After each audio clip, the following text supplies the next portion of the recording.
So if we go back much further in time, this is going back 1,000 years. There's actually an analysis now using proxies for temperature that have gone back much further for the northern hemisphere as well. And basically there was not a lot going on during most of that century, or most of that 1,000 years, until you get to this recent times. This is that period I just showed you in the previous graph. And then this gray area is our uncertainty. The uncertainty gets larger as we go back in time because the proxies become less and less good. But if you look at the middle area here, you can see a little bit of a sign of what was called the Little Ice Age in Europe. It was not a global phenomenon, but it was heavily in Europe, US, a little bit in China, and a little bit of the what was called the medieval maximum right around the beginning of that millennium, when things were somewhat warmer and there were people living in Greenland much more than they are now. But overall, little change. If we were to look at the more recent times, this is a comparison of the temperatures from 2001 to 2007 relative to 1951 to 1980 time period. And basically what you see is black, it's dark brown, red, yellow. All those colors are an increase in temperature. And then there's a few small areas where actually there's been a slight decrease. Not surprising given that the oceans have a very slow response because of very large heat capacity in the oceans, whereas the land masses respond much more quickly, and you can see that in these maps, that where you get the largest warming tends to be over the land masses. Well, we have lots of different signatures that the planet is warming, and I'm just going to show you very little of that, but one of them is glaciers. And 98%, over 98% of the glaciers in the world are decreasing in size, have decreased substantially. In fact, there's concerns, talk about moral issues, water supply in some places in Peru that depend on glaciers, for some cities may totally disappear in the next 20 years or so, and in which case people are going to be without their water supply, and then what's going to happen? But I like to show this one, which is Glacier National Park, and you can see the comparison between 1911 and where it is in the year 2000. And I like to show that because I've promised Barbara, my wife, since the time we got married, I would take her to Glacier National Park. And I haven't done it yet. And so now she's saying, when are you going to take me there so I can see it before the glaciers are gone?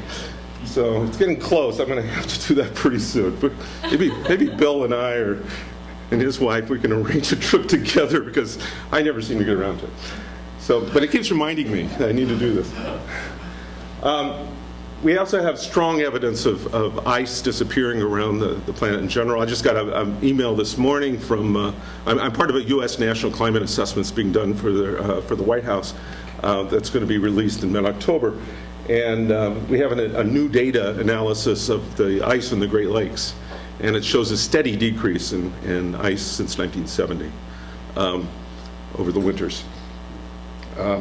It's much like this. Some years are more than others, but overall it's been a very steady increase. What this is looking at satellite data of the Arctic, and here's the Arctic ice in the summer of 1979.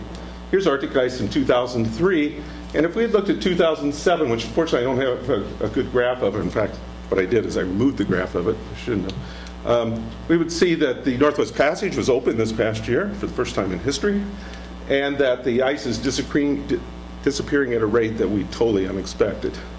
And so it has science community very, very concerned about it. Interesting, there was a meeting of the Confucianists in New York a few months ago. They had first time ever, they held a conference. And one of the statements they came up with in their press release was, this was in February, and they said, here in February 2008, despite what those scientists said about there being a large decrease in ice in the Arctic, in February it was all back. And we said, yeah, that's weather. Every year we expect the ice to come back in the winter, but it's decreasing in its thickness. And so by the time summer comes along, more and more of it's disappearing. And that's creating all kinds of concerns for the ecosystems in the Arctic, plus other concerns that I don't have time to go into. So why are we concerned? Well, I'm going to allude to the greenhouse effect. There are gases in the atmosphere, water vapor being a key one, carbon dioxide, ozone, and other things that exist in the atmosphere naturally. And if we didn't have those gases, we wouldn't have life here on Earth. This planet would be frozen over. So the greenhouse effect is a very natural phenomenon, very, very important. But the problem is we're increasing the concentration of some of these gases, particularly carbon dioxide and methane and some others. And that is like wrapping an extra blanket around the Earth.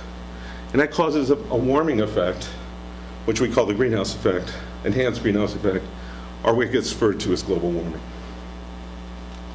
So I don't want you to think that this is a new phenomenon. We've actually known about this thing for a long, long time. John Tyndall in the mid-1850s, mid-1800s, discovered the heat trapping effect of water vapor and carbon dioxide. So we've known about this since then. Very interesting, Svante Arrhenius, right around the turn of the century, very famous chemist, but also anybody who's done mathematics will know the Arrhenius expression, which is very well known. And so this Swedish chemist did an analysis, and he said, what if the amount of carbon dioxide were to double in the atmosphere? And he spent months writing on paper, by hand, doing the multiplying, dividing, et cetera, to essentially what would be a simple energy balance model, and came to the conclusion that you would get around a 5-degree centigrade increase in temperature. Our best estimates right now for a doubling of CO2 is that a doubling of CO2 would produce about 1.5, or roughly 2 degrees, actually now it's been changed a little bit, 2 degrees to 5 degrees. And so he was right in the right ballpark, and this was a century ago. So this is not a new problem. It's just that it started happening after these scientists did what they did. Well, the amount of CO2 in the atmosphere has been increasing for a long time. I don't have time to show you the graph that actually shows from ice cores that we have measurements in the bubbles of the ice core showing that the pre-industrial amount of carbon dioxide was 270 parts per million. And if we went back through the ice ages, during the ice age, it's about 130 parts per million due to the response of the biosphere in terms of the amount of CO2 in the atmosphere. But you can see there's been, since 1957, when we started doing very detailed measurements at a number of locations. This is Mauna Loa, Hawaii, this is the South Pole. But the trend has been very strongly upward. Here you can also see the annual cycle, which is just due to the breathing of the biosphere. In the winter, biosphere releasing CO2, and in summer it's taking in CO2 as the leaves come out, and so forth.